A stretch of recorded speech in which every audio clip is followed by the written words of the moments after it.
My dear brothers and sisters, 6 kilometers from Chennai, there is a place called Mylapore. And in Mylapore, there is a basilica dedicated to St. Thomas the Apostle. Tradition has it that his tomb was originally there. In this basilica, there is a side altar. And the side altar has a plaque which says, "Before this altar, Saint Francis Xavier prayed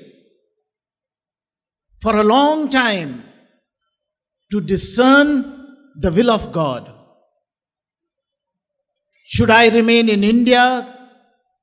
Should I go back to Goa? Or should I go to Japan and China and other countries?"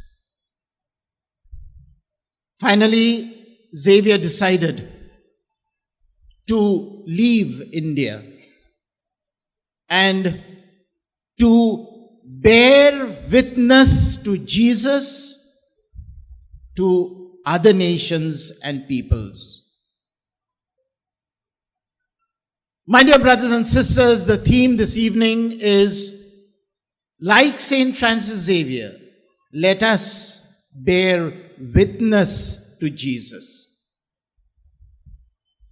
To bear witness means to show or to do what one has experienced.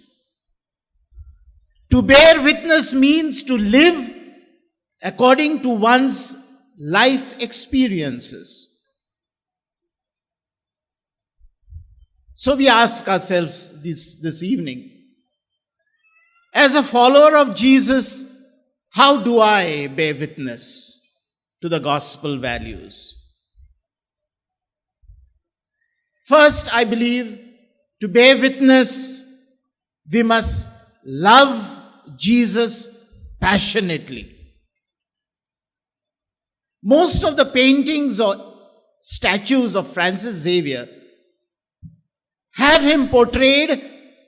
One hand, he has a crucifix, and his gaze is directed to Jesus.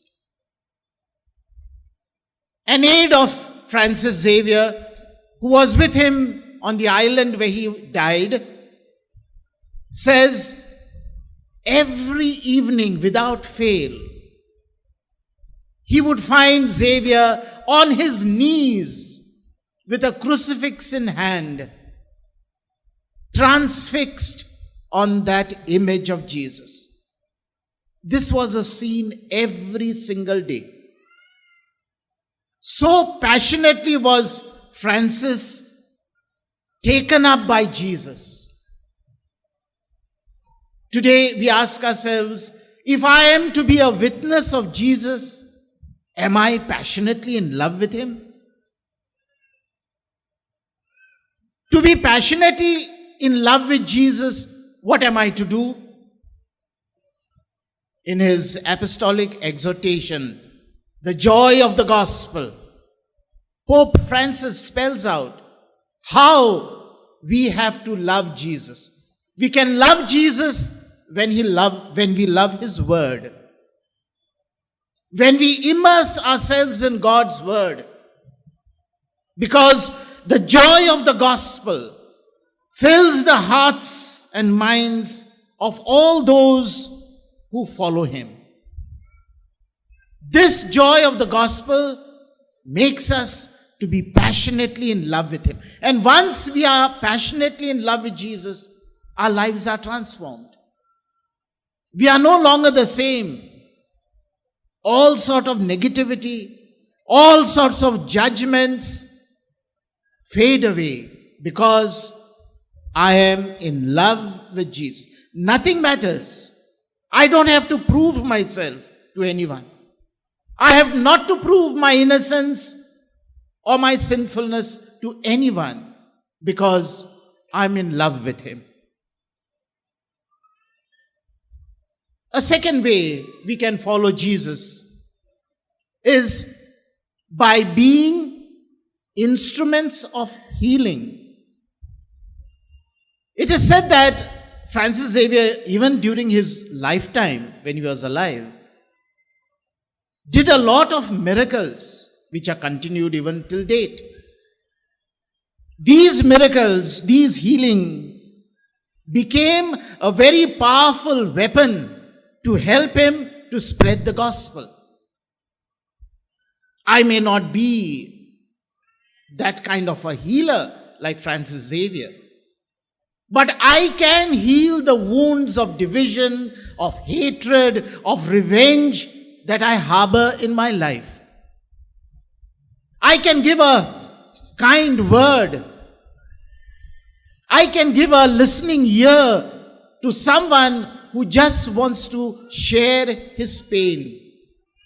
And that brings healing in that person. As a Christian, am I willing to heal? Heal myself and heal others. My dear friends, this requires tremendous courage. When I go out of myself and heal a person, for example, who has harmed me.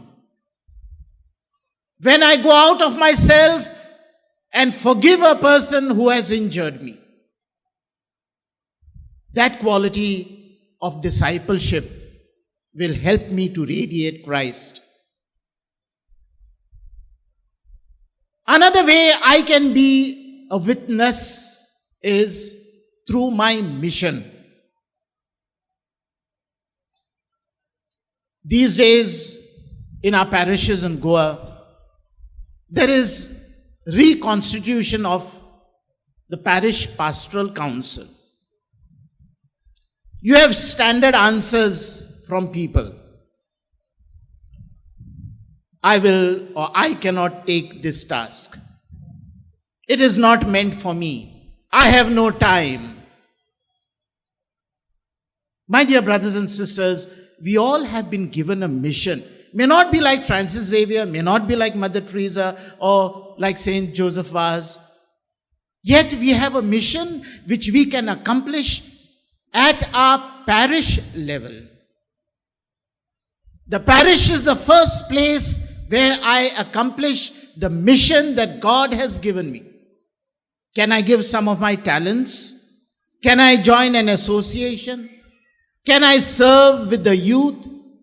Can I do something to the poor through an association? That mission can be defined only by me. I may not go to the peripheries of society, though that would be very good. But living in my own parish, I can give a good Catholic example of love, mercy, and forgiveness. Of making alive my Christian community, my samudaya, my area, where I radiate the message of Jesus and I bear witness to his love.